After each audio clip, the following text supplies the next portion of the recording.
Well, they're enjoying a lot at the Emirates. This is Arsenal's home record, and no surprise that the team who are top of the table do have the best home record. But when you look at what that's built on, that incredible defence is there as well, with 7 clean sheets and an XG of less than 8 across their home games so far this season.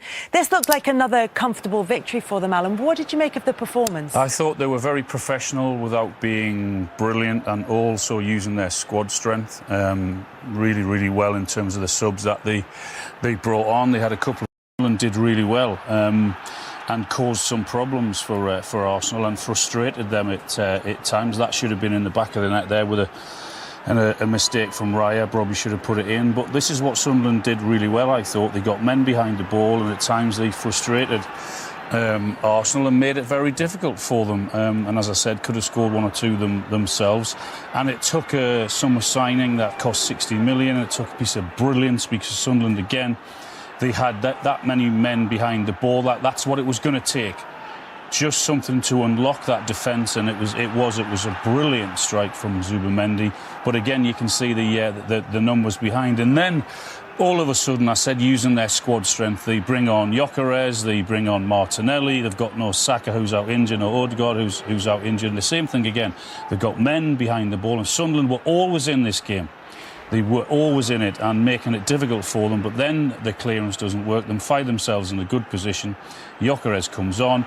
He gets his first goal there, and then the ball comes into the box, and then another substitute plays a huge part in the goal in Martinelli. It's a game Arsenal had to win, but as I said, there was nothing spectacular about them, but they were very, very professional.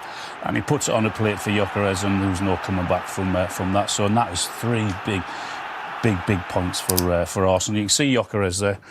Most goals in all competitions in 2026. So the goals are starting to flow for him as well, but they've got so many options. Yeah, so many attacking options for Arsenal. And as Alan said, it's a really big 3 points that takes them 9 clear of Manchester City. You've still got the game at Anfield against Liverpool to come this weekend. But anybody waiting for these Arsenal nerves to kick in is having a longer and longer wait, Danny. Yeah, well, it's a must-win for City, but you have to say, since they lost to United, Arsenal, they've won. They're in a League Cup final, they finished top of the Champions League group. It doesn't look like a side that's nervous. They've got good competition for places. Yeah. They can win games when they don't play very well. They're the best team at the moment. And if City don't win tomorrow, you've got to say it's game over, I think. And far from looking nervous, are they almost composed, Alan? No, but I think there's so many people waiting for a slip-up that when you see a performance like that today, and that's fine. They don't have to be brilliant every game. They just have to find ways to win games, and they've done that today. So there's not, I don't think from their side, there's no panic at all. And no set plays today. Yes. And every goal came from open play as well. When you get a scoreline like this and backed up by what you did at Leeds last weekend as well, does that really do a lot for the mentality of the players and for their physical presence too?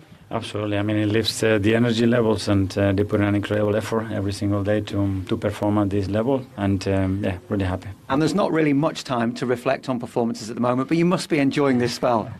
We are, especially after finishing the game. Today is a moment to enjoy it. Again, it's been a really positive week since the game against Leeds as well, and the way the team has reacted. So, yeah, very happy. The score is the score, and we have to accept and take the lesson. But they built this team over many years. We feel that they have this experience. They are really well-rounded in every part of their game. So going here, we knew before that it was just a question of details, and those key moments were for them today. So just well done. A huge result for Arsenal when you consider what they are chasing, the big trophy, 9 points clear of Manchester City.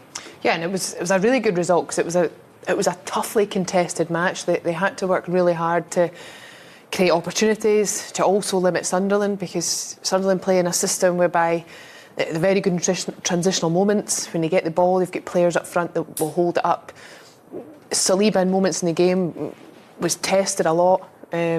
The goal that Zubimendi scores is a brilliant finish, and that almost just let everyone relax a little bit, which then I think allowed the fluidity of Arsenal to probably shine through. And then in the end, great to see Gyökeres getting 2 goals again and sort of quieting some of the criticism as to whether he is the striker that they really do want at the top of the tree. We will get to Gyökeres in just a moment. I'm wondering if you think they required a lot of patience and showed that in the build-up and the wait for that opening goal.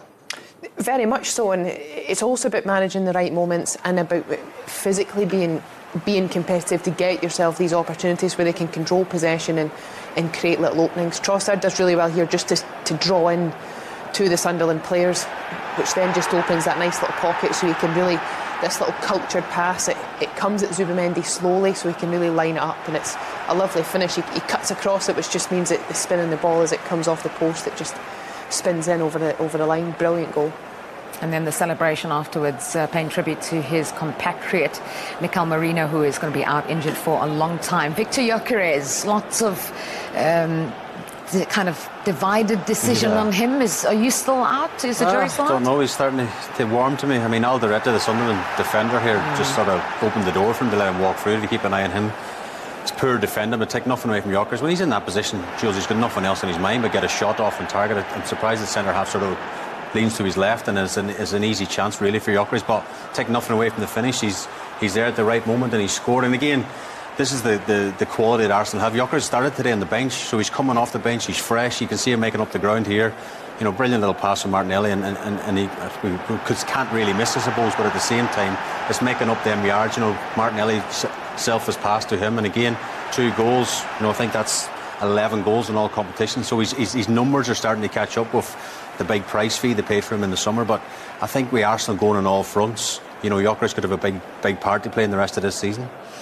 Let's look at these numbers, because he's got 6 goals this calendar year for in all competitions. No Premier League player has more. Igor Thiago is level with him on 6, and that is impressive. And I think, you know, he's found his feet certainly in 2026 so far. Absolutely, and it's also impressive because he doesn't play every minute. And he's sort of utilised in games and in moments what he can bring to the team, and he will have to keep up those numbers though, because that is the expectation. Now, you're playing at a club that's top of the Premier League, considered one of the best clubs in Europe.